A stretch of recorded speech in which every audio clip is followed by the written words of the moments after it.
Peut-être qu'en attendant, justement, en commençant cette soirée, hein, on est content d'avoir encore notre frère qui prend ce temps, qui nous accorde ce temps pour nous apporter cet enseignement tellement précieux. On va peut-être prier justement le Seigneur, demander à Dieu sa grâce, continue de prier pour le frère de Tony et bien d'autres, et puis rendre grâce à Dieu pour le moment d'Émilie et de prier aussi pour ce couple hein, que Martine vient de nous parler.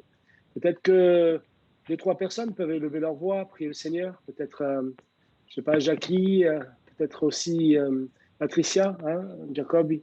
Et puis, Jamba, vous voulez bien prier? On va prier ensemble et demander à Dieu aussi qu'il vienne nous bénir, nous visiter, parler à nos cœurs au travers de cet enseignement et que Dieu étende ses mains sur chacun d'entre nous. Amen. Merci Seigneur. Amen. Seigneur, ces moments, nous allons encore passer, Seigneur, à l'écoute de ta parole, Seigneur. Tu vois notre soif d'être enseignés, Seigneur. On va avoir vraiment des cœurs ouverts. Recevoir tout ce que tu veux encore nous dire, Seigneur. Et on veut t'apporter aussi ton serviteur, Seigneur, et qui soit vraiment rempli de toi. Aide-nous à comprendre ta parole, Seigneur. On en a besoin, Seigneur. Merci, parce que c'est vrai qu'on est sensible aussi à ces choses dernières, Seigneur. Il y a tout qui précède ton retour, parce qu'on veut être prêt, Seigneur. On veut vraiment être attentif à ce qui se passe, Seigneur. Je te remercie pour le frère de Tony. On te demande de continuer à le bénir, Seigneur. Ta belle sœur, Seigneur, ton cœur qui s'ouvre pour la sœur de cette dame, Seigneur. Vraiment, tu continues ton œuvre, Seigneur, dans leur cœur. Merci parce que tu nous étonnes, Seigneur, parfois dans des moments, Seigneur, où tout semble noir, Seigneur. Toi, tu es là, tu nous encourages, Seigneur, par toi, Seigneur, que tu agis, Seigneur. Merci pour la maman d'Émilie. C'est vrai, on veut continuer à tous tes besoins parce qu'on sait que tu es celui qui agit, qui te glorifie. Bénis ces moments, bénis chacun d'entre nous, ceux qui peut-être sont fatigués ce soir, tu connais toutes choses. À toi soit toute la gloire, notre Dieu. Amen. Amen. Alléluia. Amen. Seigneur, nous voulons te remettre ces moments, Seigneur mon Dieu. Merci Seigneur de bénir notre frère, Seigneur mon Dieu, pour l'enseignement qu'il va nous apporter, Seigneur mon Dieu. Tu es rempli de toi, Seigneur mon Dieu. Je te prie, Seigneur mon Dieu, pour le frère de Tony, Seigneur mon Dieu, afin que tu le soulages, Seigneur mon Dieu, que tu le guérisses totalement, Seigneur mon Dieu. Merci pour son épouse, Seigneur mon Dieu, qui veut s'approcher de toi, et toute cette famille, Seigneur mon Dieu. Je te loue, Seigneur mon Dieu, je te prie aussi, Seigneur mon Dieu, pour cette dame, Seigneur mon Dieu, qui a pris contact, Seigneur mon Dieu, qui réclame la prière, Seigneur mon Dieu. Nous voulons, Seigneur mon Dieu, prier pour elle, Seigneur mon Dieu, afin qu'elle ait soif de toi, Seigneur mon Dieu, qu'elle se tourne vers toi, Seigneur mon Dieu, qu'elle prenne contact, Seigneur mon Dieu, avec notre pasteur, Seigneur mon Dieu. Je te loue, Seigneur mon Dieu, toutes ces personnes qui sont fatiguées, malades, Seigneur mon Dieu. Je n'ai pas tous les noms, Seigneur mon Dieu, tu les connais, Seigneur mon Dieu. Alors je veux te les remettre, Seigneur mon Dieu, afin que tu interviennes dans leur corps, dans leur vie, Seigneur mon Dieu. Je te loue, Seigneur mon Dieu, pour cette soirée, Seigneur mon Dieu. Amen, alléluia. Seigneur, merci pour ces moments parce qu'ils sont précieux, parce que tu es présent avec nous, Seigneur. C'est vrai que nous voulons vraiment avoir des cœurs ouverts ce soir pour que tu puisses encore nous enseigner. Nous avons soif de toi, de ta parole. Nous avons soif de comprendre tes enseignements, Seigneur. Merci pour ton serviteur qui va nous éclairer, Seigneur, qui va préciser, Seigneur, tes écritures, Seigneur, comme il est bon de pouvoir encore vraiment nous imprégner de tes pensées, Seigneur, et de tes directions. Merci, Seigneur, de bénir tous ceux qui sont parmi nous ce soir pour là ou les premières fois. Merci pour ceux qui s'avancent, ceux qui te rencontrent, ceux qui s'attendent à toi, Seigneur. Merci pour ceux qui sont aussi découragés ou peut-être qui sont sur le bord du chemin. Tu leur donnes vraiment de les visiter, de leur faire du bien. Merci aussi de bénir ceux qui sont malades parmi nous, Seigneur. Tu les connais.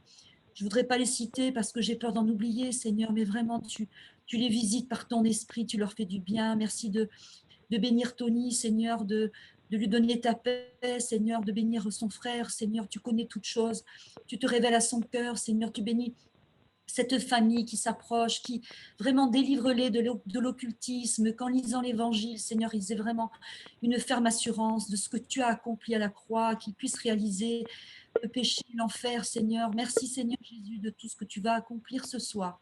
Nous te remercions. Béni sois-tu, notre Père. Oui, Seigneur, merci. Amen, amen, amen. Amen, gloire à Dieu. Hein? Merci Seigneur, c'est vrai, on pense à tous nos bien-aimés qui sont en ce moment dans l'épreuve et nous prions les uns pour les autres. Ce soir, on a la joie, donc comme j'ai dit, hein, d'avoir notre frère Gérard Bach pasteur Gérard Bach. Et Gérard, je te laisse toute la place, mon frère. On est attentif, vraiment avec le cœur ouvert. On a soif, comme a dit notre frère et nos sœurs, de connaître encore plus la parole de Dieu. Merci de nous accorder ce temps. Que Dieu te bénisse, mon frère. Merci à notre pasteur et merci pour cette invitation. Donc une fois de plus, c'est pour continuer cette étude en fait sur le retour de Jésus-Christ, qui est un sujet passionnant, mais qui est un sujet immense. Des fois, j'aborde, quand on me demande des choses comme ça, c'est un peu avec crainte et tremblement parce qu'on se dit qu'est-ce qu'on doit prendre, qu'est-ce qu'on doit laisser. Surtout aujourd'hui, quand on va aborder donc deux parties, en fait, on va terminer les signes qui annoncent le retour de Jésus-Christ, donc des signes visibles qui sont autour de nous, que nous pouvons voir, et puis après les prophéties de l'Ancien Testament. Mais là, lorsque j'ai fait un petit peu le décompte, j'ai dit, bon, là, il y en a quelques centaines, il va falloir faire un tri, parce que sinon, on y sera jusqu'à minuit, et donc, et c'est pas le but, bien sûr, hein, mais je pense que l'idée, c'est beaucoup plus aussi de, peut-être, parce qu'il y en a, je pense, parmi vous qui connaissent déjà peut-être assez bien le sujet, vous êtes chrétien depuis de longues années, pour d'autres, c'est nouveau. Pour les nouveaux, ça peut être un petit peu déroutant aussi, mais je vais mettre plus l'accent, en fait, sur ce que j'appellerais une ambiance générale que nous donne l'Ancien Testament par rapport au retour de Jésus-Christ. En fait, pour aujourd'hui, d'ailleurs, c'est intéressant parce que quand vous parlez avec des Juifs ou quand vous lisez ce qu'ils écrivent, et puis aujourd'hui avec Internet, on peut se renseigner pour ça, on se rend compte qu'eux aussi attendent bien sûr le Messie. Bon, mais pour eux, le Messie, voilà, ça sera le Messie, mais ça ne peut pas être Jésus-Christ, ce sera n'importe qui, mais pas Jésus-Christ. C'est assez affolant d'ailleurs d'y penser quand on le regarde sous cet angle, et pourtant c'est quand même Jésus-Christ, et surtout que c'est pour ça que Paul nous parle dans l'Épître aux Romains d'un aveuglement qui est survenu sur Israël, parce qu'en fait il y a des choses qui le montrent très clairement. Bon, mais je m'avance et on va donc voir tout ça. Alors je vais commencer. La dernière fois, vous savez, on avait parlé des signes, essentiellement des signes, on va dire, qui étaient des signes que l'on trouve, qui sont des signes dans la nature, voilà, ou bien tout simplement politique, des choses que l'on voit autour de nous. Aujourd'hui, on va voir un petit peu plus les signes que l'on peut constater dans notre société, c'est-à-dire des signes sociaux et dont la parole de Dieu nous parle. Et donc, je voudrais voir ça en premier avec vous. Donc, on va voir en fait une partie que j'appellerais le signe social, c'est-à-dire que, bon, Jésus a parlé, et l'apôtre Paul aussi, et d'autres passages nous en parlent, qu'il y aurait dans les derniers temps un temps de violence, d'anarchie, d'immoralité, en fait d'iniquité qui va s'accroître constamment. Et pour ceux qui, comment dirais-je, ont vécu assez longtemps, eh bien, ce n'est pas quelque chose qu'il faut démontrer, on a juste besoin de le constater. Vous regardez autour de vous, vous regardez comment les gens vivaient il y a, comment dirais-je, il y a 30 ans, 40 ans, et comment ils vivent aujourd'hui, et vous allez constater que c'est très, très différent. Je ne sais pas si je l'ai déjà mentionné, mais moi, quand j'étais jeune, quand j'avais, on va dire, à peu près voilà, une vingtaine d'années, même un petit peu plus d'ailleurs, eh bien, j'ai habité dans des endroits qui sont quand même des centres urbains, et je fermais jamais la clé quand j'étais chez moi. Vous allez me dire, bon, le pauvre, il est inconscient, heureusement qu'il s'est converti depuis. Non, c'est pas ça, c'est qu'à cette époque-là, on n'avait pas peur. Il y avait très, très peu de voleurs ou de gens comme ça. Alors, bien sûr, il y avait des endroits chauds, mais c'était très, très rare qu'on ait des problèmes. Et puis, quand on savait que là, il y a un pauvre étudiant qui habite, etc., de toute manière, c'est jamais cette personne qu'on allait voler ou chez qui on allait entrer. Donc, on pouvait être tranquille. Aujourd'hui, je veux dire, vous quittez 3 minutes votre appartement, votre maison, vous fermez à clé, vous mettez le verrou, parce que c'est incroyable. Et c'était comme ça, je me souviens, il y a encore quelques années, il y a ça commence oui, ça remonte quand même maintenant à plus de 25 ans, mais je me souviens d'une école biblique en Suisse. Comment dirais-je, l'accueil était ouvert toute la nuit. Il y avait aussi des boissons fraîches, etc. Et puis, il y avait une petite tirelire là, dans laquelle, quand vous preniez votre Coca-Cola, vous mettiez votre pièce, etc. N'importe qui pour passer dans la rue aurait pu tout simplement prendre la caisse et partir avec. Ça ne s'est jamais fait. Pourquoi? Parce que eh bien, le monde était différent. Aujourd'hui, essayez de faire ça. Je vous garantis que, voilà, après, vous pouvez faire des paris. Hein. Est-ce qu'elle sera partie avant 10 minutes ou après 10 minutes? Mais elle va disparaître. C'était évident parce que l'honnêteté eh bien, n'est plus là. Alors ça, c'est un signe social dont nous parle la parole de Dieu et elle en parle bien sûr d'une façon très concrète. Il y a beaucoup de passages, si vous voulez que je vous en donne quelques-uns. Il y a ces passages que vous trouvez dans les épîtres à Timothée, et ces passages que vous trouvez aussi, donc bien sûr, dans les textes que nous avons déjà vus, qui sont donc dans les évangiles comme Matthieu, tout cela, et il y aura la même chose. Alors Jésus a décrit cet état moral lamentable, il a dit donc ceci, dans les jours qui précédèrent le déluge, les hommes mangeaient, buvaient, se mariaient et mariaient leurs enfants jusqu'au jour où Noé entra dans l'arche, et ils ne se doutèrent de rien jusqu'à ce que le déluge vînt et les emporta tous. Il en sera de même à l'avènement du Fils de l'homme. Alors remarquez qu'ici, ce n'est pas tellement l'anarchie sociale, etc., qui est mentionnée, mais c'est le fait que les gens eh bien, ne se soucient pas du tout de Dieu. C'est-à-dire que quelque part, bon, il n'y a rien de mal, hein, je veux dire, à manger, boire, marier les enfants, etc. C'est tout à fait honorable, mais ici, je veux dire, c'est la seule préoccupation de ces gens-là. Et si vous regardez bien dans notre société, c'est la même chose. C'est la même chose. Les gens sont préoccupés avec leur petite vie et ils ne pensent à rien d'autre. Planter, bâtir, vendre, acheter, bien, rien n'est mauvais en soi. Mais le problème tient au fait que les personnes décrites dans ces passages donc vivent exclusivement pour ces choses et c'est le but de leur vie. Alors Paul, qui est beaucoup moins fin, je dirais, dans ses descriptions, le dit comme cela dans Philippiens 3,19, il dit ils ont pour Dieu leur ventre, ils mettent leur gloire dans ce qui fait leur honte, ils ne pensent qu'aux choses de la terre. Donc ces personnes ont finalement bien, éliminé la crainte et le jugement de Dieu dans leur vie.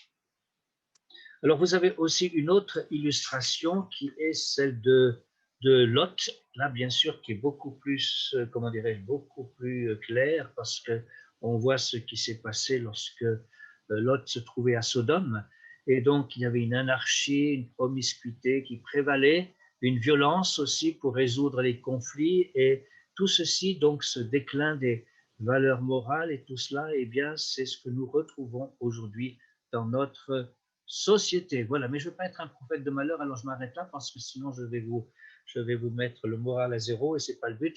Mais on est dedans, c'est vrai qu'on n'a qu'à regarder autour de nous, lire les journaux, voir ce qui se passe. Et puis, ce n'est pas simplement dans un pays, on pourrait dire, tiens, c'est chez nous, c'est ici, ou bien c'est dans tel pays, ou bien c'est...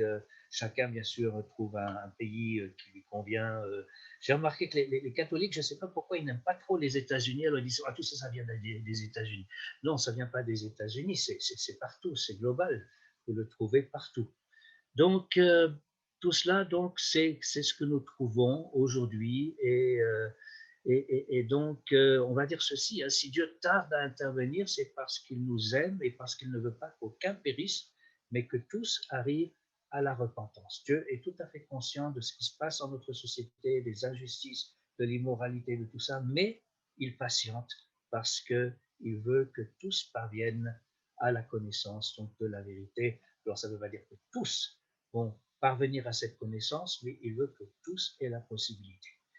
Voilà. Donc, il faut que nous soyons en règle avec Dieu. Alors, après, nous avons un autre passage qui nous parle en fait plus ou moins de la même chose. Je vous ai mentionné Timothée. Je vais vous le lire. C'est 2 Timothée, chapitre 3, les versets 1 à 5, qui parle directement des temps de la fin. Sache que dans les derniers jours, il y aura des temps difficiles, car les hommes seront Alors, égoïste, ami de l'argent, fanfaron, hautain, blasphémateur, rebelles à leurs parents, ingrats, irreligieux, insensibles, déloyaux, calomniateurs, intempérants, cruels, ennemis des gens de bien, traîtres, emportés, enflés d'orgueil, aimant le plaisir plus que Dieu. Il y a encore beaucoup d'autres choses, mais je m'arrête là. Bien que cette liste, eh bien, nous montre, je dirais, l'état de la société dans les temps de la fin. Et si vous êtes comme moi, eh bien, vous constaterez que c'est bien l'état, je dirais, de notre société aujourd'hui. Je pense particulièrement, il y a le mot blasphémateur. Alors, bien sûr, on pourrait dire qu'est-ce que ça vient faire ici, mais c'est vrai que c'est pas tellement par rapport là au christianisme, mais on a érigé aujourd'hui le blasphème comme étant quelque part une vertu. Voilà, c'est une vertu de liberté. On a le droit de blasphémer. Moi, je ne trouve pas que c'est une vertu de liberté. Je trouve que c'est déplorable. Je veux dire, c'est pas que je suis pour d'autres religions. Il y a des religions, mais je pense que d'ailleurs, même si on a et si on veut avoir des dialogues avec d'autres religions, eh bien, il faut le faire justement dans le respect de l'autre. Moi, j'ai fait des erreurs comme ça quand j'étais nouveau chrétien. Je me souviens la première fois où j'ai témoigné à un musulman. Heureusement, c'était pas notre époque aujourd'hui, sinon j'aurais plus ma tête sur, je veux dire, sur moi. Mais donc, j'ai presque insulté le musulman en disant que sa religion valait rien du tout, etc. Et puis je lui ai vu qu'il commençait à se fâcher. Mais bon, ça faisait juste même pas quelques mois que j'étais converti, je connaissais rien du tout. Et puis après, je me dis, oh là là, tu commets des erreurs épouvantables. Par la suite, j'ai appris qu'il fallait au contraire, eh bien, respecter l'autre et puis essayer de trouver les points de contact, parce qu'on en a quelquefois. Donc, soyons respectueux des autres. Et certainement que le blasphème, bon, je ne veux pas faire une fixation là-dessus, mais vous voyez, tout ça, on le retrouve aujourd'hui. Donc, l'ingratitude qui c'est très courant aujourd'hui, la loyauté. Moi, je trouve qu'aujourd'hui, il y a beaucoup de gens qui sont déloyaux et c'est tragique. Calomniateurs, bien sûr, intempérants, cruels, etc. Tout ça, donc, eh bien, nous le trouvons dans notre société. Aimant le plaisir plus que Dieu, ça, on en est aussi tout à fait conscient.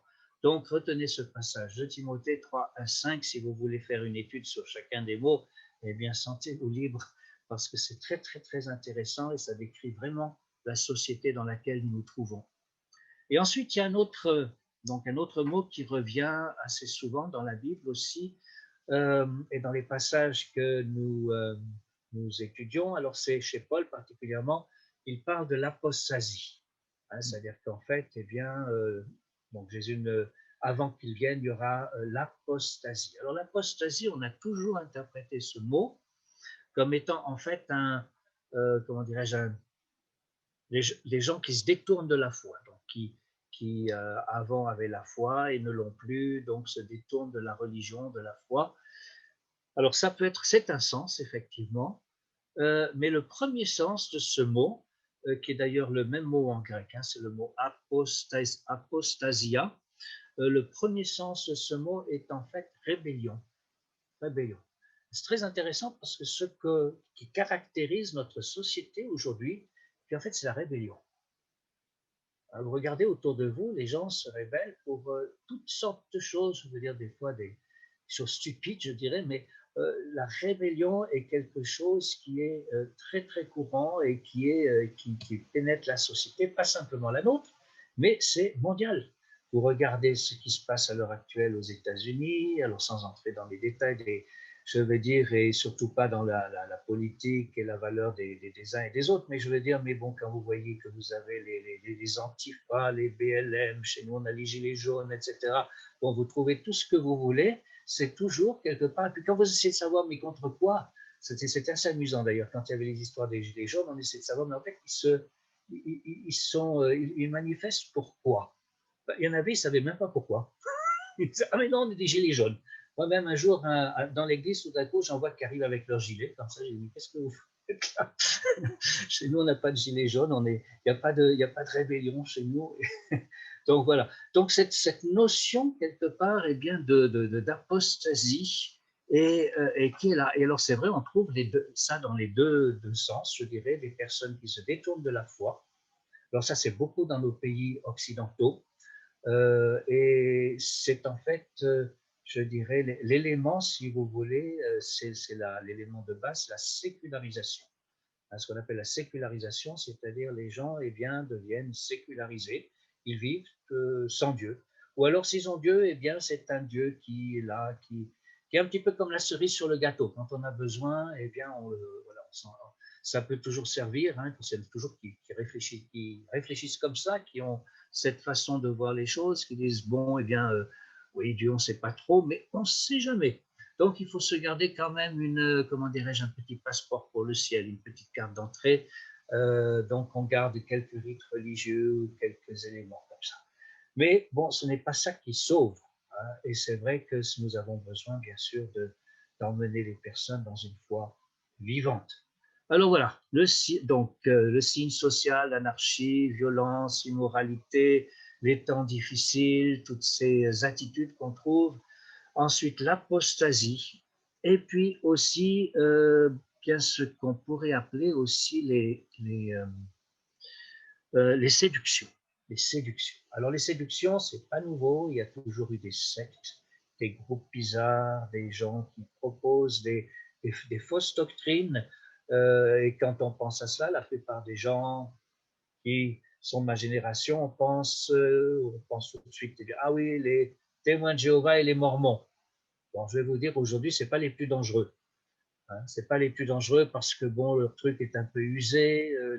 Les fausses prophéties des témoins de Jéhovah, à force de prophétiser le retour comment dirais-je, de Jésus, et puis chaque fois se tromper, je veux dire, ils l'ont fait des dizaines de fois, donc il n'y a pas beaucoup de crédibilité. Je regardais d'ailleurs comment dirais-je, alors c'était pas une émission, mais c'était un article sur cela. Et puis alors le nombre, alors c'est en Angleterre, le nombre alors je sais plus comment ils appellent ça, c'est pas des temples, c'est des salles du royaume. Voilà, les salles du royaume. Le nombre de salles du royaume qui sont en vente. Et alors je me dis, s'il pouvait y en avoir une près de chez moi, parce que nous, on n'a pas de bâtiment ces temps-ci, alors ça c'est formidable, parce que là, vous entrez, vous êtes ces clés en main, hein, je veux dire. Par contre, c'est vrai qu'au niveau du format, ben c'est comme chez nous, hein, je veux dire, voilà, vous avez une salle, vous avez des salles d'école du dimanche, ils appellent ça différemment, mais c'est très pratique si vous pouvez récupérer quelque chose comme ça. Mais ça veut dire que les témoins de Jéhovah sont plus tellement à la mode. Les Mormons, ça marche encore dans certains pays, tout ça, mais c'est tellement... c'est très bizarre comme doctrine et ça passe pas très bien non plus en France. Mais on a beaucoup d'autres choses à l'heure actuelle qui, comment dirais-je, qui nous envahissent et qui sont des choses beaucoup plus, comment dirais-je, beaucoup plus difficiles à discerner. C'est-à-dire que, bon, avant, c'était très facile. On pouvait dire, bon, ici, il y a une église et puis en face, il y a les témoins de Jéhovah. Mais aujourd'hui, c'est pas comme ça. Ce sont des choses qui se passent quelquefois dans notre milieu. Vous avez des gens tout d'un coup, eh bien, qui sont un petit peu, qui ont un pied dans le nouvel âge, hein, et puis un pied dans l'église. Des gens qui, quelquefois, moi j'en rencontre comme ça, alors pas dans mon église, je vous assure, mais j'en ai rencontré ailleurs, parce que pas loin de chez moi, et qui font, ah oui, mais moi je fais mon yoga chrétien, hein, et puis le dimanche je suis au culte. Mais de temps en temps, le vendredi, je vais aussi avec ma copine à la mosquée. Voilà. Alors ça, on appelle ça du syncrétisme.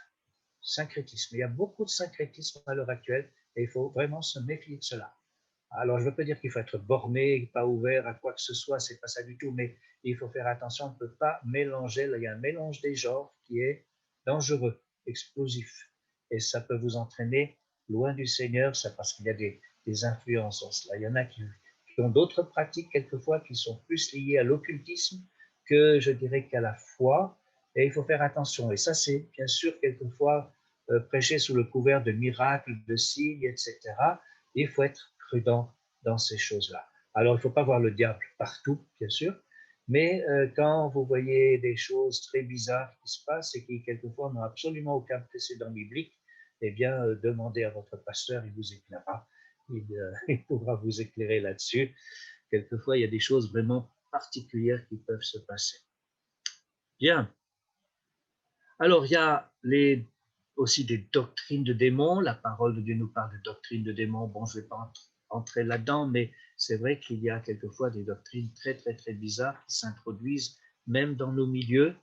Une de ces doctrines qu'on rencontre assez couramment aujourd'hui, c'est cette doctrine, par exemple, que Jésus, eh bien, en fait, est devenu homme. Alors, il a laissé de côté sa divinité. Alors ça, en partie, nous le croyons, nous aussi.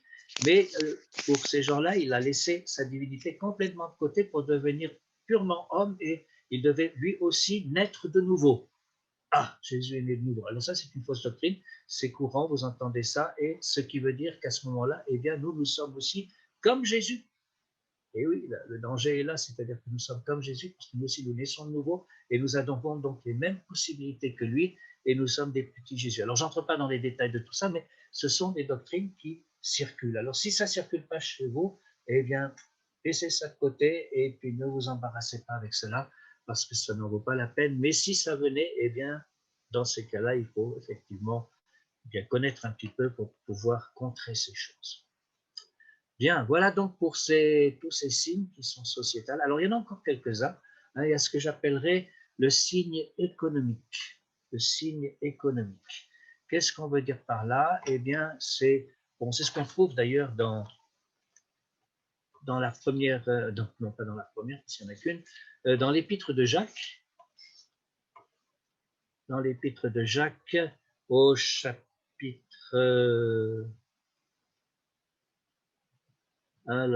5.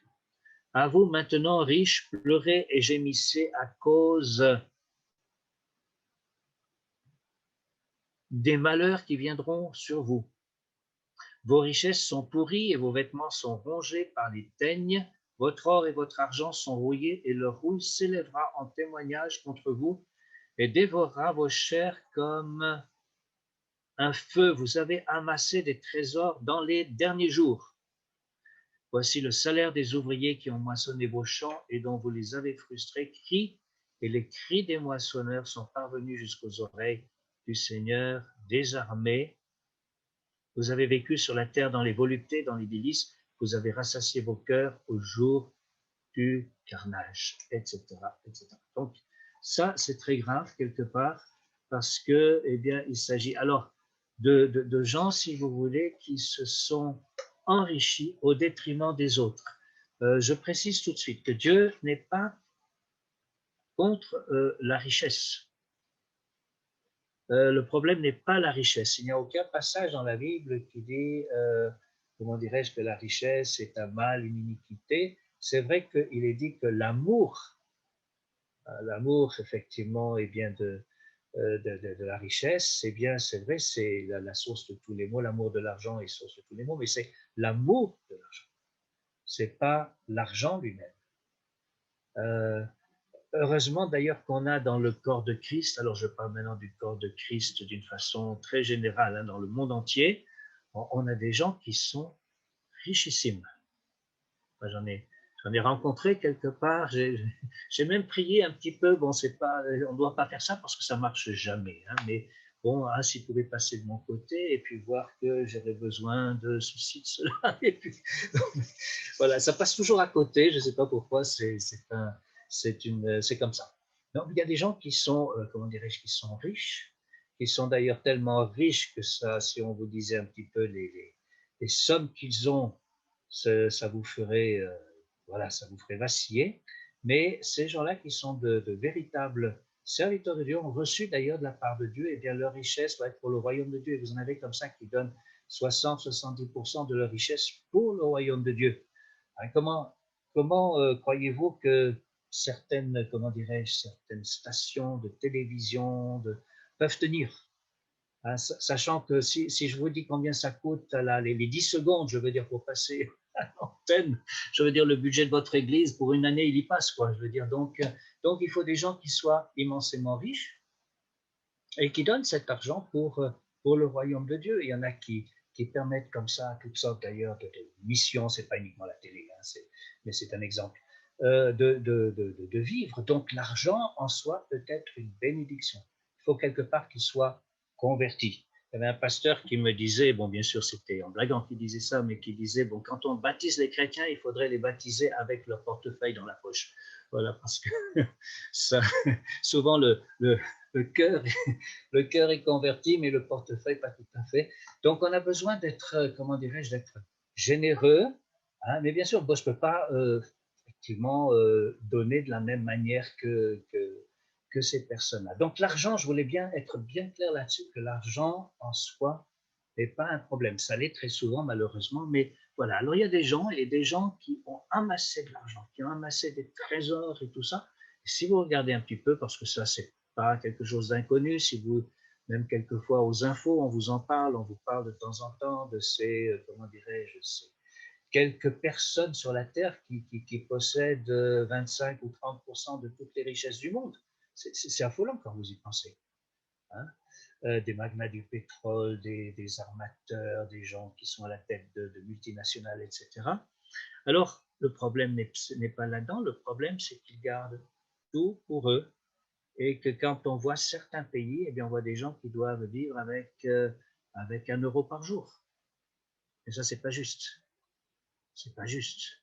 Enfin, moi, je me plains pas. Je veux dire, j'habite en France. Même, vous voyez, je ne suis pas pasteur d'une méga church, etc. Donc, j'ai un salaire qui est celui des pasteurs des assemblées de Dieu, je veux dire, moyenne, tout à fait moyenne. Mais je vis très bien. Je vis très bien. Pourquoi? Parce que je suis suffisamment allé dans d'autres pays et dans des pays pauvres pour savoir que je suis même par rapport à eux, des fois j'ai honte, je suis immensément riche. Je suis immensément riche quand je vois des personnes qui sont là et qui seraient ah, si seulement je pouvais avoir 10 euros pour pouvoir faire ceci, faire cela. Donc, il faut savoir que l'argent, voilà, peut être un problème. Alors, la parole de Dieu nous dit que, voilà, dans les temps qui sont les derniers, eh bien, il y aura des gens et je vois que c'est quelque chose qui augmente de plus en plus. Les richesses sont de plus en plus concentrées dans un petit groupe et le reste du monde a de plus en plus faim et a de plus en plus, comment dirais-je, a de moins en moins de moyens. Donc, c'est quelque chose qui est aussi eh bien, inscrit dans ce qu'on voit dans l'Écriture.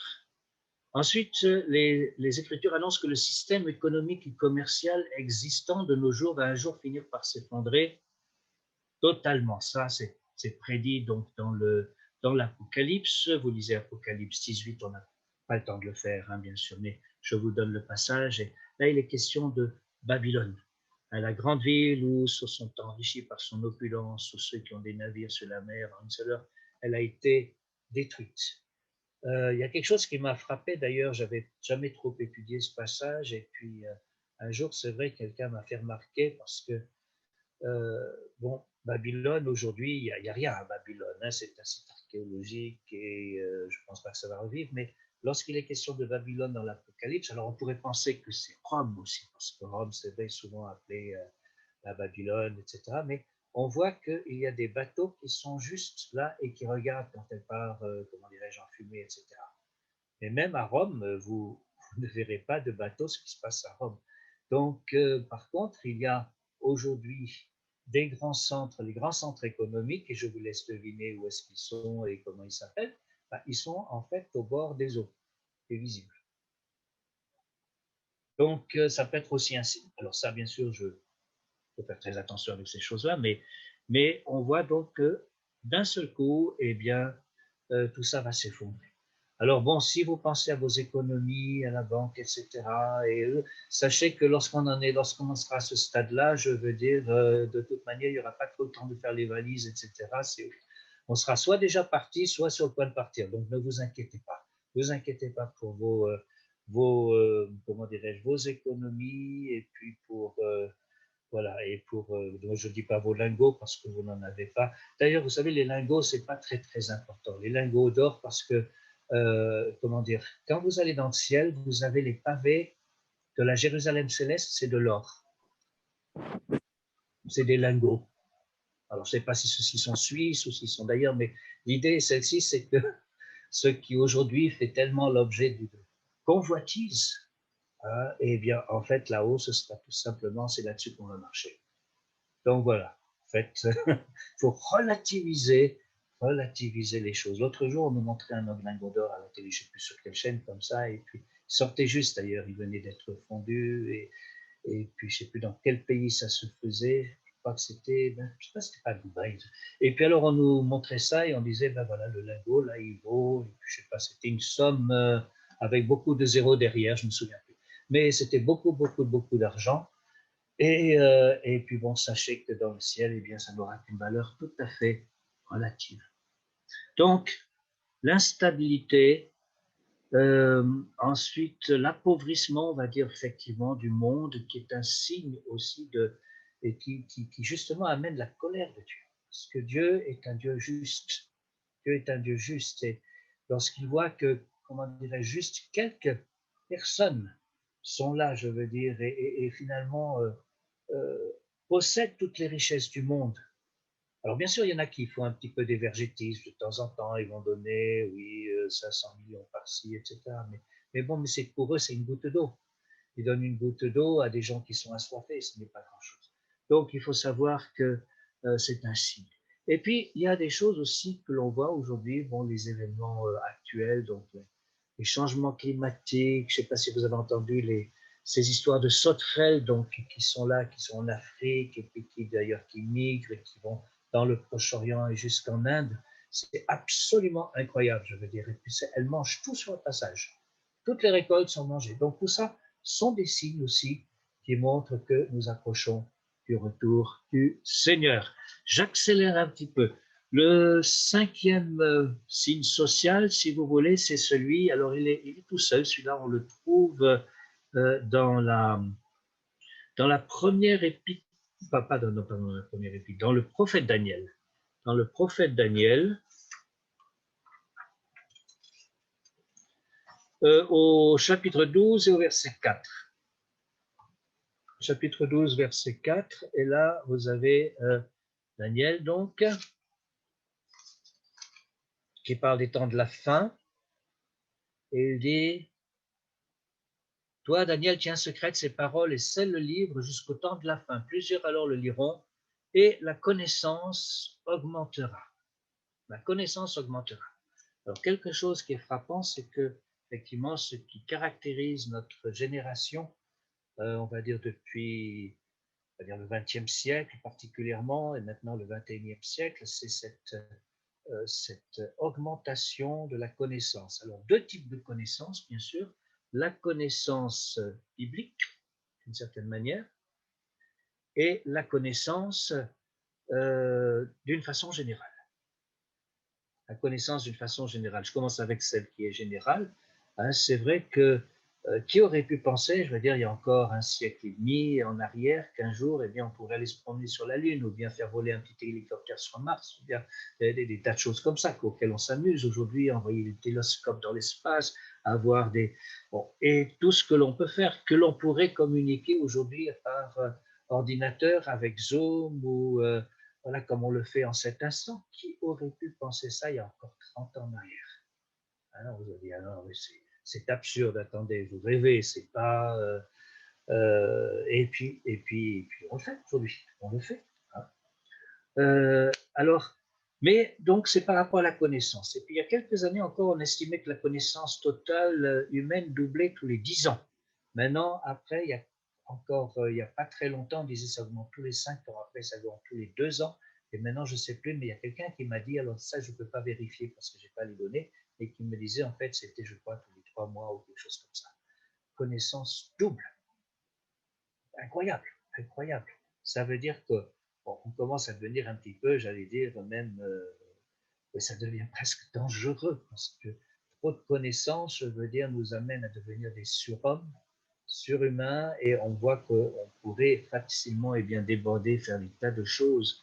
Alors, je ne suis pas contre la connaissance, parce que moi-même, j'en suis au bénéfice de cela. On a des meilleurs médicaments, on a des choses qui sont, c'est pas encore tout au point, mais bon, je vois bien que dans les cancers, aujourd'hui, chaque fois qu'il y a quelqu'un qui a un cancer et que c'est pris à temps, ben, la personne, elle s'en sort.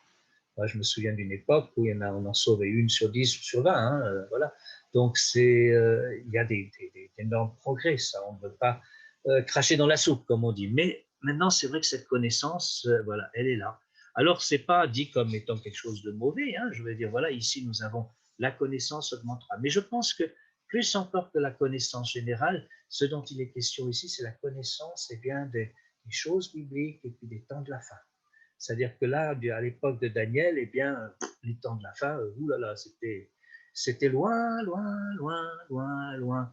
Hein, voilà. Et puis, ils devaient se poser toutes sortes de questions par rapport à cela. Mais aujourd'hui, bien, nous qui, comment dirais-je, voyons ces choses, qui pouvons tout d'un coup bien comprendre que les choses qui sont écrites dans l'Apocalypse, par exemple, à une époque, on disait, oh, tout ça, non, ce sont des symboles, tout ça, lorsqu'on vous parle, par exemple, de, je ne sais plus combien, là, 200 millions de personnes qui viennent tout à fait de l'Extrême-Orient et qui traversent l'Euphrate, on se disait, c'est pas possible. D'ailleurs, il y avait, vous savez, à l'époque romaine, à l'époque où Jean écrivait, il y avait 200 millions de personnes sur la Terre. En tout. Donc, mais là, il est question de 200 millions. Bon, aujourd'hui, vous avez combien de Chinois, hein? Bon, je ne vous laisse pas les compter un par un parce que ça va prendre du temps, mais il y en a beaucoup. Il y en a beaucoup. Je me souviens quand j'étais gamin, il y avait une petite chanson de Jacques Dutronc qui s'appelait 500 millions de petits Chinois, et moi, et moi, et moi, etc. Hein? Bon, mais aujourd'hui, ils ont triplé depuis. Ils sont triplés. Et puis on voit qu'ils sont maintenant très armés, etc. Alors, je n'entre pas dans tous ces détails. Hein, mais voilà, aujourd'hui, on voit que toutes ces choses, bien, elles se sont approchées de nous. C'est-à-dire que ce n'est plus tout simplement des choses lointaines, mais que c'est devant. Alors, je ne dis pas attention, c'est ni pour l'année prochaine, ni pour dans 10 ans, mais on voit bien qu'on est beaucoup plus proche du retour du Seigneur. Et la connaissance, c'est vrai, de ces choses, bien, a augmenté. Aujourd'hui, nous comprenons beaucoup mieux ce que Jésus voulait dire, ce que Paul voulait dire, ce que tous les auteurs bibliques voulaient dire quand ils parlaient bien, des temps de la fin. Pourquoi? Parce que, bien, on est entré dans cette période. Et enfin, il y a une dernière chose qui, d'ailleurs, est assez, j'allais dire, dure, c'est bien sûr aussi les persécutions dont nous parle Jésus. Là, voilà, quelque part, il y aura des persécutions. Il y aura des persécutions. Alors, bon, c'est pas forcément dit qu'il y en ait partout et pas de la même intensité. Nous savons qu'aujourd'hui, il y a beaucoup de chrétiens qui sont persécutés dans le monde, beaucoup plus qu'il y a encore quelques années. Je crois que d'ailleurs, même en 1 an ou 2 ans, les persécutions ont augmenté de 20 ou 30% dans le monde. Donc, c'est énorme. C'est énorme. Hein. Et ça pourrait, je ne le souhaite pas de tout mon cœur, mais ça pourrait même venir chez nous sous des formes tout d'un coup parce que bien, nous avons des valeurs qui ne sont plus maintenant celles de, comment dirais-je, de la société d'une façon générale et sur laquelle on est en train de légiférer. Et on pourrait nous dire, ah, mais parce que vous ne croyez pas à ça, alors vous n'avez plus le droit de parler ou de vous exprimer sur la radio, etc., ou des choses comme ça. Ça, c'est fort possible que ça vienne aussi chez nous. Alors, c'est pour ça qu'il faut, comme le dit Jésus, bien, tant qu'il fait jour, bien, prêchons l'évangile, parce que peut-être qu'un jour, bien, on aura moins de possibilités. Moins de possibilités. Donc, il faut le faire maintenant. Des pays avant qui étaient, bon, qui n'étaient pas forcément toujours très favorables à l'évangile, mais dans lesquels on était parfaitement libre, par exemple en Inde. Eh bien, aujourd'hui, l'Inde est devenue un pays persécuteur, mais je veux dire de façon violente. Pendant pas mal d'années, là, on a eu en Russie, je veux dire, une grande ouverture pour l'évangile et donc ça a été une grande bénédiction, mais on voit bien aujourd'hui tout d'un coup que ça se referme. Ça se referme de façon très dure d'ailleurs, hein, donc ça devient compliqué pour nos frères et sœurs dans le monde évangélique là-bas. Voilà, alors c'est ce que je voulais dire pour les signes. Donc maintenant, je vais passer aux prophéties. Je vais un peu vite, hein, mais voilà, il y a tellement de choses. Alors, quand je parle de prophéties, ce sont ces prophéties que l'on trouve dans l'Ancien Testament. Il y en a bien sûr dans le Nouveau, hein, mais les prophéties particulièrement de l'Ancien Testament et qui annoncent d'une certaine manière bien, la venue de Jésus. Alors, c'est assez complexe ce sujet et il faudrait plus de temps d'ailleurs pour le développer, mais je pense que vous avez certainement déjà dû au moins étudier cela. Ça fait partie, je dirais, un petit peu du b.a.-ba de la Bible. C'est que nous avons donc un Jésus qui vient une première fois. Et ce Jésus, donc, il est, comment dirais-je, il n'est pas guerrier, il est tout amour, etc. Il meurt pour nous sur la croix. C'est ce qu'on appelle, bien, le Messie souffrant.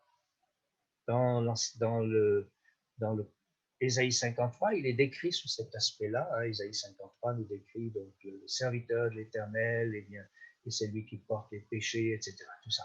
Donc ça, c'est le serviteur souffrant. Et puis après, on voit que le Messie est décrit sous un autre aspect qui est conquérant. C'est un aspect qui est glorieux et c'est lui qui apporte la paix dans le monde, qui, comment dirais-je, et puis effectivement, qui à ce moment-là, eh bien, va vaincre tous les ennemis et qui sera le seul roi sur la terre. Donc ce sont deux images totalement différentes. Et les Juifs à l'époque de Jésus avaient, si j'ose dire, complètement occulté cette partie du Jésus souffrant, celui d'ailleurs qui vient, qui naît dans une étable, qui est très humble, etc. Tout ça, ils ne l'ont pas bien compris. Enfin, ils n'ont pas compris du tout. Je dis, ils n'ont pas compris. Certains ne l'ont pas compris. Ceux qui l'ont compris sont devenus chrétiens à cette époque-là, bien sûr. Hein. Et donc, ce qui fait qu'aujourd'hui, eh bien, aujourd'hui, les Juifs attendent toujours le Messie, mais ils n'attendent pas Jésus, ils attendent le premier Messie. Pour eux, Jésus qui est venu il y a 2000 ans n'est pas le Messie, c'est un faux Messie. Ils attendent le Messie. Et le problème, c'est que enfin, c'est un problème, c'est pas un problème, mais c'est que nous utilisons en fait les mêmes passages de l'Ancien Testament. Et des fois, c'est assez cocasse d'ailleurs de voir que, en fait, quand Jésus reviendra, pour eux, eh bien, tout d'un coup, ça va être le choc. C'est ce qui est d'ailleurs remarquable, je trouve, dans ces passages que nous trouvons dans Zacharie, hein, qu'on a déjà vus, mais ils sont tellement importants que je voudrais les reprendre à nouveau. Donc, Zacharie au chapitre, alors attendez, c'est 12,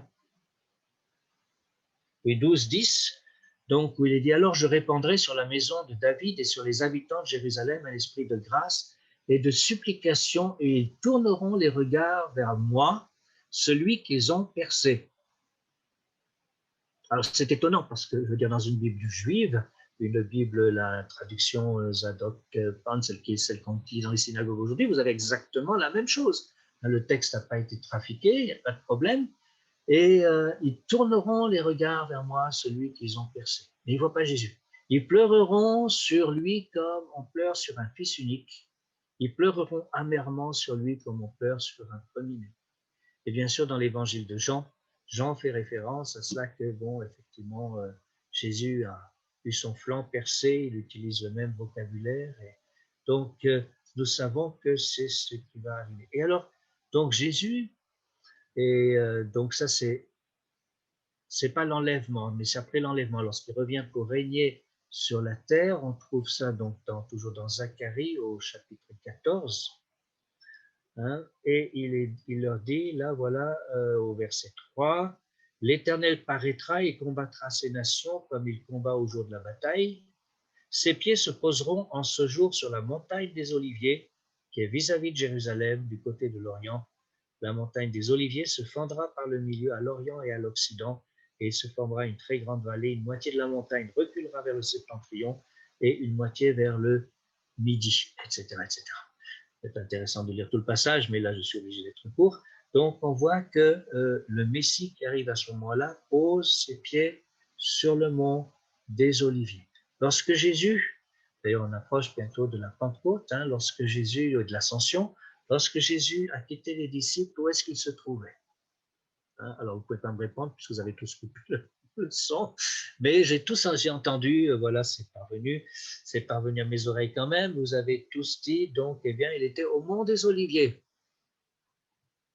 Hein, et puis il a dit, donc il est parti à ce moment-là, il a dit certaines choses aux disciples, et puis après, lorsqu'il est parti, les anges étaient là et ont dit, voilà, ne regardez pas au ciel, ce Jésus reviendra de la même manière qu'il est venu. Et ça veut dire qu'il reviendra aussi au même endroit.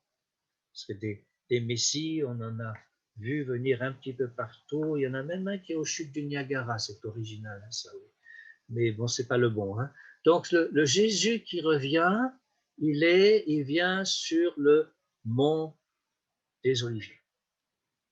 Il y a quelques années, je ne sais pas si ça existe encore, mais il y avait un original qui avait mis une webcam donc, qui est en permanence sur le mont des Oliviers. Donc, alors vous alliez sur un site web et puis comme ça, vous pouviez, si jamais à ce moment-là le Messie arrivait, vous pouviez le voir.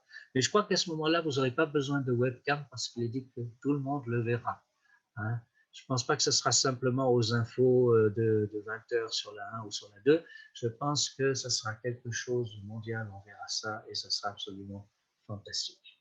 Donc voilà, mais ce qui fait que les Juifs donc attendent le Messie. Mais nous voyons donc que dans l'Ancien Testament, eh bien tout ça, c'était déjà là. Ce n'est pas une invention des chrétiens, je veux dire, qui auraient quelque part manipulé les textes. Non, c'est bien écrit et c'est là. Alors, là, je ne peux pas prendre de versets bibliques parce qu'il y en a trop, mais je voudrais juste énumérer, en fait, toutes ces choses que vous trouvez dans l'Ancien Testament et qui concernent, alors pas forcément Jésus lui-même, mais tout ce qui va avec. Première des choses, et ça on l'a vu bien sûr déjà dans les signes, c'est le retour au pays du peuple juif. Donc, c'est pas quelque chose seulement que Jésus a annoncé lorsqu'il parle du figuier, des branches qui sont, qui sont en train de bourgeonner et que ça signifie le retour. C'est déjà quelque chose qu'on voit dans l'Ancien Testament, qui est promis dans de nombreux passages, où il est dit que le peuple reviendra dans son pays. Je vous en donne quand même un passage par-ci par-là pour ceux qui veulent contrôler. Donc, qu'est-ce que j'ai dit Ah non, je me suis trompé. Voilà, c'est ça, le retour au pays. Voilà, le seul que je mentionne, je n'ai pas marqué la page. On va le trouver. Juste une seconde.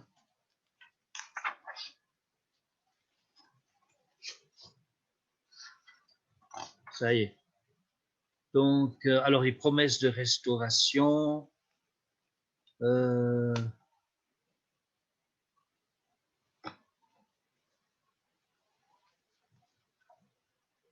cherche le lieu. Le pays dont les habitants ont échappé à l'épée auront été rassemblés d'entre plusieurs peuples sur les montagnes d'Israël longtemps désertes, retirés du milieu des peuples et seront tous en sécurité dans leur demeure. Ézéchiel 38, 8. Zacharie 8, 8. Voici, je délivre mon peuple du pays de l'Orient et du pays du soleil couchant. Je les ramènerai et ils habiteront au milieu de Jérusalem. Zacharie 10, 10, je les ferai venir au pays de Galaad et au Liban, et l'espace ne leur suffira pas. C'est exactement ce qui est le cas à l'heure actuelle, parce que ce sont plusieurs millions, en fait, et donc il n'y a plus assez de place, en fait, en Israël pour mettre tout le monde. Ça devient un petit peu problématique. Donc voilà, ça c'est ce qui est dit. Et donc, il y aura la reconstruction de Jérusalem, de son temple, ça n'a pas encore eu lieu, mais la reconstruction de Jérusalem, oui.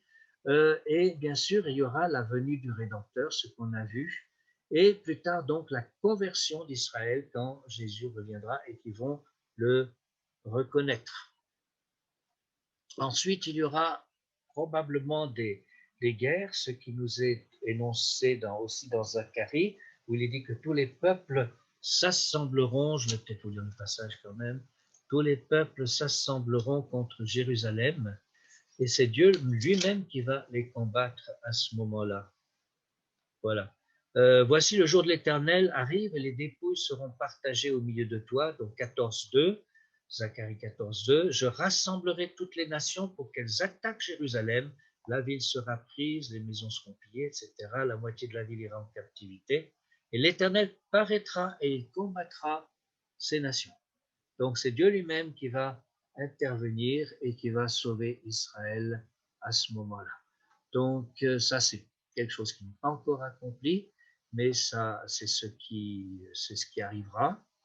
Et enfin, donc par la suite, eh bien, ça c'est ce que nous verrons dans les prochaines fois. Jérusalem sera une métropole de paix, de joie, de paix pour toute la terre, et il y aura donc l'établissement du règne messianique. Là aussi, je n'en parle pas parce qu'on va le voir un petit peu plus tard. Et voilà, tout ça c'est prophétisé dans l'Ancien Testament. Et les prophètes de l'Ancien Testament donc étaient parfaitement, si vous voulez, éclairés sur ces choses qui vont arriver. Eux l'ont vu, et ils nous ont laissé ce témoignage, et donc nous pouvons dire, voilà, nous sommes bien dans la continuité de ce qui a été annoncé par les prophètes, et Jésus est bien celui qui est annoncé par les prophètes et celui qui va revenir bientôt.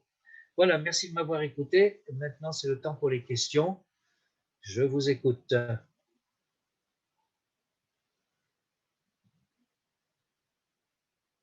Alors, n'hésitez pas, frères et sœurs, hein, de poser des questions ou même d'envoyer par texto la question. Oui, c'est vrai qu'il y a des... Je regarde les discussions parce que je les regarde pas en même temps. Je vois qu'il y a déjà quelques éléments. Pouvoir franc-maçonnique, gloire à Dieu. Ouais. Donc voilà.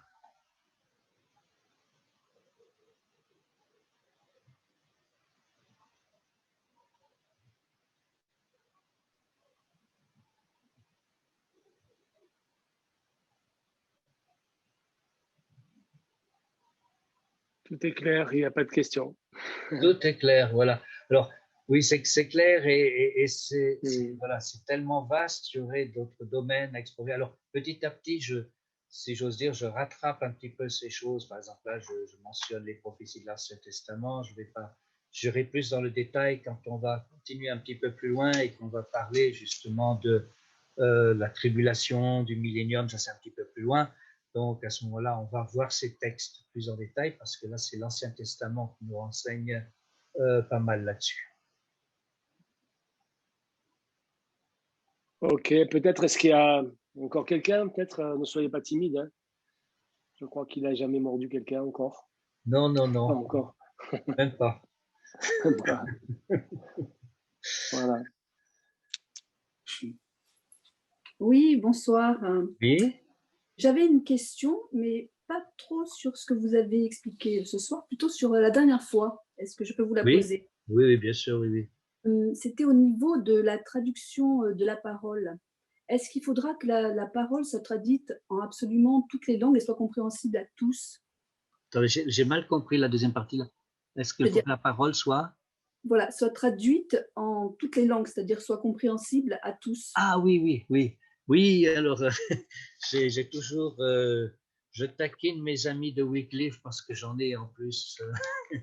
Alors qui, eux, me disent « Ah, mais non, Jésus ne peut pas revenir parce qu'on a encore tant et tant de langues, etc. dans laquelle... et voilà, effectivement, c'est vrai que l'évangile doit passer par... Alors maintenant, il faut savoir que Wycliffe fonctionne sur un modèle que je respecte parfaitement, hein, qui est tout à fait honorable et tout ça, c'est-à-dire qu'ils apportent l'évangile dans toutes les langues, mais il faut savoir qu'on n'est pas forcément obligé toujours d'avoir l'évangile dans notre langue pour se convertir. Moi, j'ai été converti, si vous voulez, à une époque où j'étais dans un pays étranger et j'avais pas de Bible dans ma langue. Donc, ça marche aussi. Ça veut dire que vous avez des pays d'Afrique, par exemple. C'est vrai que vous avez, vous allez avoir 25 dialectes, je veux dire. Alors bon, c'est vrai qu'avant que tout soit traduit, ça va prendre du temps. Mais c'est un pays qui, parce qu'il y a eu la colonisation, etc., et on n'est pas là pour évoquer le bien ou le mal, mais ça a un effet positif, c'est que tous parlent français. Donc, quand on leur prêche, on prêche en français. Moi, je vais assez souvent en Afrique et je vois comment ça se passe. Après, c'est vrai que dans les villages, ils préfèrent qu'on traduise dans leur langue, etc., mais ils comprennent quand même le français. Donc, pour ce qui est de comprendre l'évangile, je pense que la plupart des gens déjà l'ont reçu. Et c'est vrai non seulement pour l'Afrique, mais aussi pour beaucoup d'autres pays. Donc, il faut, entre le français, l'espagnol, donc l'anglais, le chinois, celui que j'utilise à l'heure actuelle, etc. On couvre le russe aussi. Pareil, hein, en Russie, l'ancien empire soviétique couvrait des tas de peuples qui, je pense aux Kirghizes, l'Azerbaïdjan et tous ces pays-là, mais tous les Azéris, etc., parlent tous le russe. Hein, donc, ils peuvent très bien comprendre, recevoir l'évangile, je veux dire, dans cette langue.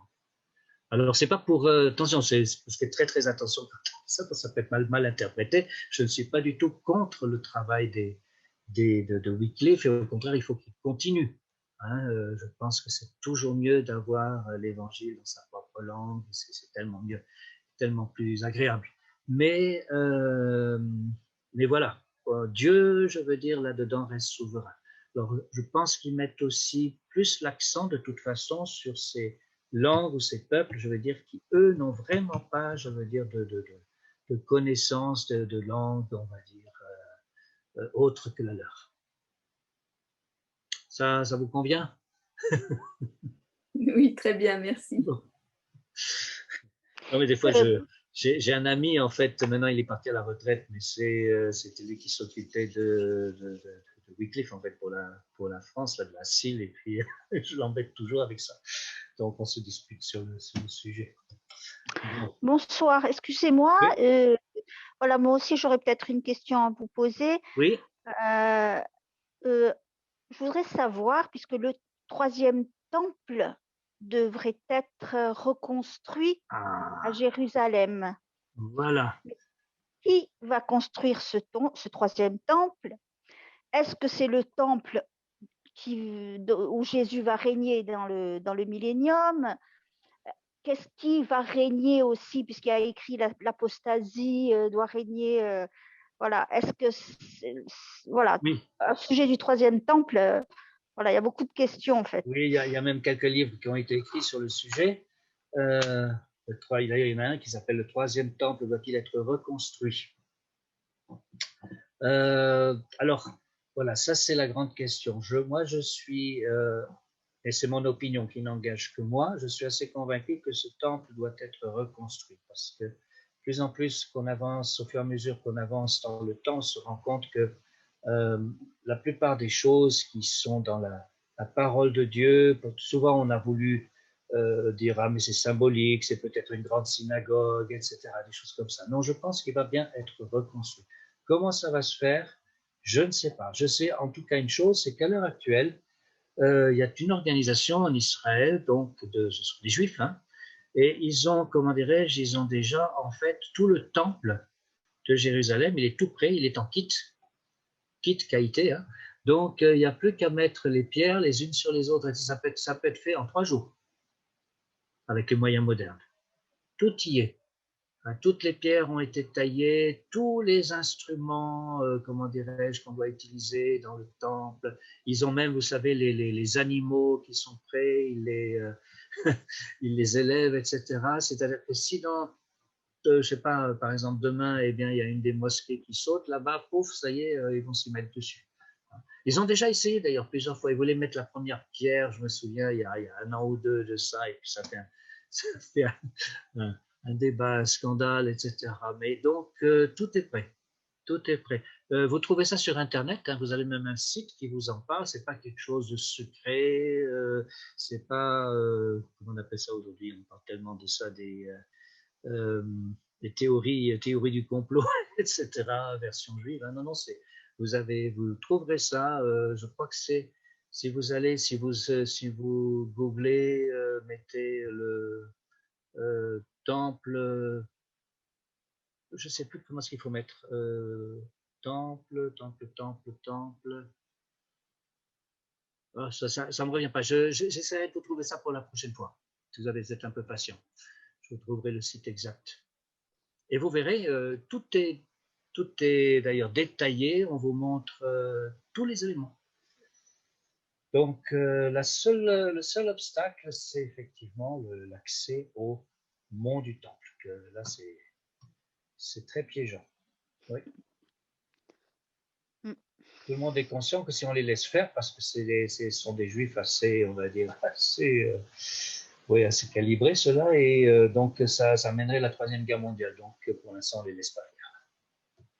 Peut-être que c'est ça qui va l'emmener, la Troisième Guerre mondiale. Je ne sais pas. Je ne le souhaite pas. Non, je ne pense pas que ça soit ça. Mais je peux m'imaginer qu'il peut y avoir un tremblement de terre ou quelque chose comme ça. En fait, le mont du Temple, comme d'ailleurs c'est indiqué hein, dans votre Bible, vous lisez, vous voyez que en fait, là, le mont des Oliviers va se fendre en deux, etc., qu'il va y avoir des sources d'eau qui vont couler. Tout ça, c'est totalement plausible parce que il y a, comment dirais-je, Jérusalem, et sur cette partie de Jérusalem est sur une faille sismique. Moi, je suis tombé sur comment dirais-je, sur un atlas juif. Donc, alors il y a Jérusalem, il y a tout Israël, et puis avec une carte aussi qui montre des régions sismiques sur Jérusalem. Donc, c'est pas des chrétiens qui l'ont fait, hein, donc, mais vous voyez exactement ce que vous voyez dans le Bible. C'est impressionnant, vous savez, une faille sismique. Alors, bon, elle attend juste que Jésus pose ses pieds sur le mont des Oliviers. Et donc, c'est fort probable, fort plausible, je veux dire, qu'à un certain moment, boum, tout s'écroule. La mosquée, donc Al-Aqsa et l'autre, celle qui est jolie, la mosquée d'Omar, ça peut s'écrouler. Bon, voilà, mais ça, c'est un peu des hypothèses, mais on verra bien. Oui, merci en tout cas. Mais bon, il faut savoir que ces choses, parce qu'il y a des gens qui pensent que ça va quand... Il y a des choses, c'est vrai, qui viennent très, très lentement dans le plan prophétique. Mais il faut savoir qu'à un certain moment, d'ailleurs, c'est ce que Jésus a dit, c'est comme les douleurs de l'enfantement. Hein, je veux dire, vous savez, ça, c'est au début, c'est très lent, et puis après ça s'accélère, et puis tout d'un coup, c'est boum. Et alors, il y a plein de choses qui vont arriver, je veux dire, mais dans l'espace de quelques heures, de 2-3 jours. Et à ce moment-là, je veux dire, bon, les gens n'ont pas trop le temps pour, à ce moment-là, dire c'est ce qu'on avait dit à l'école du dimanche, il faut que. Trop tard. Ouais. Faut être prêt avant. Voilà. J'aurais dû arrêter un petit peu plus tôt. Je vois que j'ai débordé sur votre temps. Mais bon. Non, il n'y a pas de souci. Ça va. Non, s'il y a encore une question, je ne sais pas, peut-être encore. N'hésitez pas. Ouais, ça. Oui, n'hésitez pas. Hein.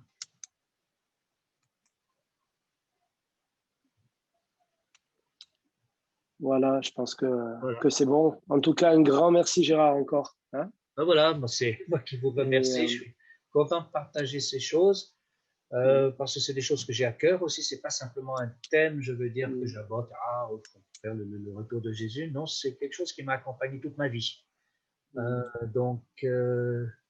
Et donc avec Israël aussi. Et donc, je suis très heureux de pouvoir le faire et de pouvoir essayer de vous communiquer quelques éléments qui peuvent vous édifier là-dessus. Voilà. Est-ce que, Gérard, peut-être tu pourrais donner peut-être les thèmes de la prochaine fois pour que peut-être s'ils veulent regarder, tu vois. Je l'avais sous la main, j'ai perdu mon papier au secours. Ah, le voilà.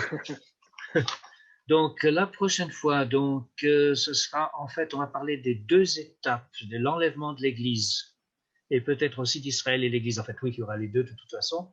On va voir jusqu'où on peut aller. Hein. C'est toujours un petit peu aléatoire, ce genre de choses, parce que mais ce sera particulièrement donc cette étape, et bien juste qui concerne d'ailleurs la dernière question, c'est-à-dire est-ce qu'il y aura voilà l'antéchrist qui se mettra, ça on le prendra un petit peu à part aussi, mais donc le fait qu'il va y avoir la venue de Jésus-Christ d'abord pour l'Église, pour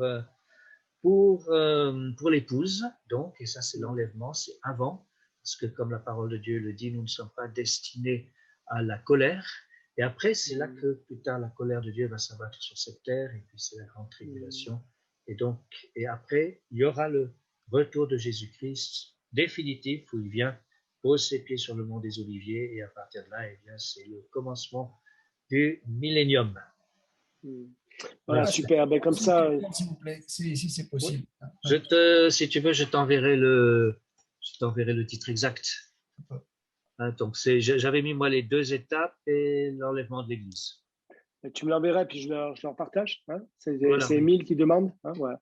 Comme ça permet peut-être à certains de se pencher dessus, et je pense qu'après, là, peut-être à l'écoute, et en même temps, ils pourront, au niveau des questions.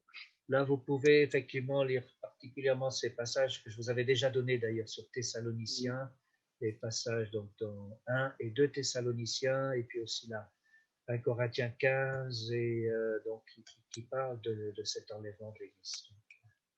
Voilà, ok. Hein, tu m'enverras ça en cas, Gérard, et puis je transmets à l'Église. Hein.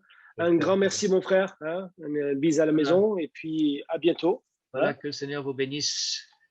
Voilà, merci beaucoup. Merci beaucoup, mon frère. Merci beaucoup.